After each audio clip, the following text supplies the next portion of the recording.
reach, beyond the darkness, beyond the grave, to an unexplored dimension as we travel to the mysterious realm of ghosts. Journey with us into the world of ghost stories.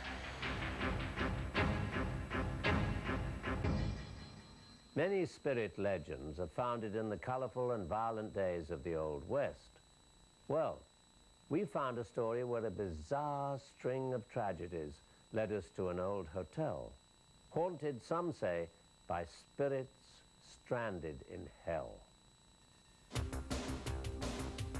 A hotel, a place of rest for the weary traveler, an escape from the rat race for the overworked vacationer, or for the unfaithful, a place to satisfy secret sinful desires.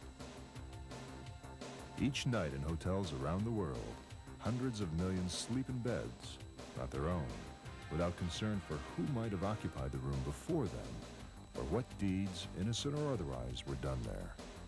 If the room's walls could talk, it's certain we would hear many strange and disturbing stories, which would surely make us think twice before bedding down again in just any hotel. One old hotel we discovered in Northern California not only has its share of unsettling stories, but some say hides a horrifying secret as well. During the 130-year history of the Willow Hotel, it has caught fire and nearly burned to the ground numerous times. Following the most recent blaze, only the hotel's first floor was rebuilt.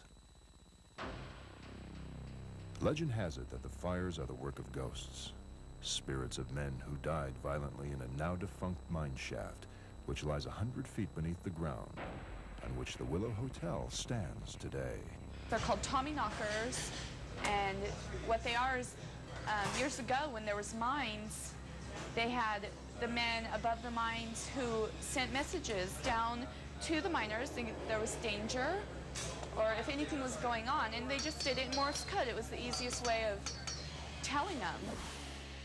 One night, before leaving work, Allison believes she heard a ghostly message from one of the Tommyknockers.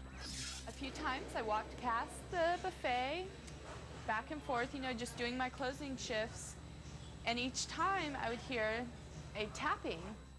This ominous tapping occurs in many places throughout the hotel, but as yet, no one has managed to decipher the messages the Tommyknockers are trying to communicate. Former hotel guest Vicki Neal believes they're attempting to warn us about something monstrous which Vicki herself has already encountered twice while at the Willow. The first incident occurred in the ladies' room of the hotel's restaurant. I was just getting ready to walk out of the bathroom and I heard this, it was the most evil, most hideous laugh I had ever heard in my life. It was like a man laughing at me. And he was right there in the stall with me. I mean, it was just very bizarre, and it was just like an echo. It was as if someone had like an echo machine right there next to me or something. It was just like, like that. And it scared me. It was like, get me out of here. I don't want to be here. I don't want to come back. But she eventually did come back, this time armed with a camera and a friend who photographed Vicki in various parts of the hotel. When the photos were developed, one of them, incredibly, showed an image of the thing which had terrorized Vicki in the restroom. On this side of the photo, it's very different.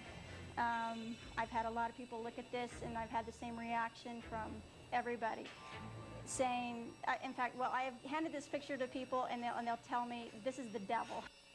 And Vicki isn't the only one who's had a demonic encounter at the Willow. Hotel owner Kevin Mooney recalls one unforgettable evening when he had a conversation with a man who was definitely no angel.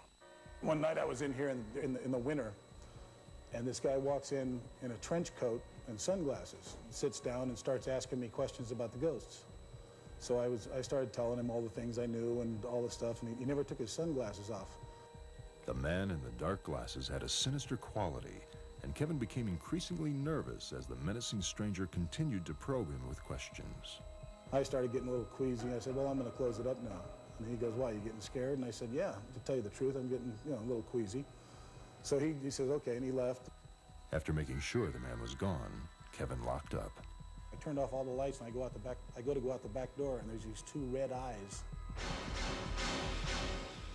I mean, just beating through the door, and I just put my head down and went running. Kevin ran to another exit, but the door was jammed shut. It felt like probably 5 minutes that it didn't open. And, you know, it was probably 5 seconds, but I was making those noises, and I got out the door, and my heart pounding. Outside, Kevin checked to see if the frightening vision had followed him. When I looked at that door, there was two flashing red eyes looking right through the door at me.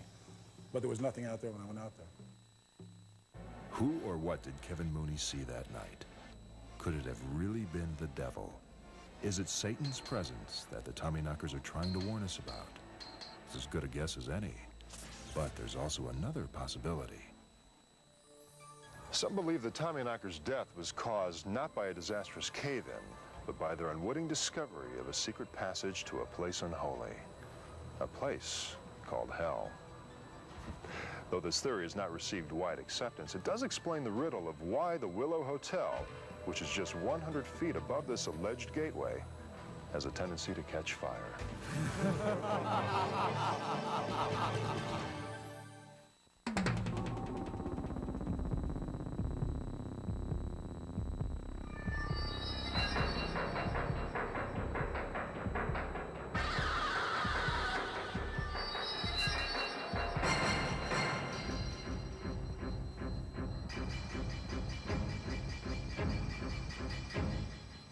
Stories like the ones we shared today are merely the tip of the iceberg.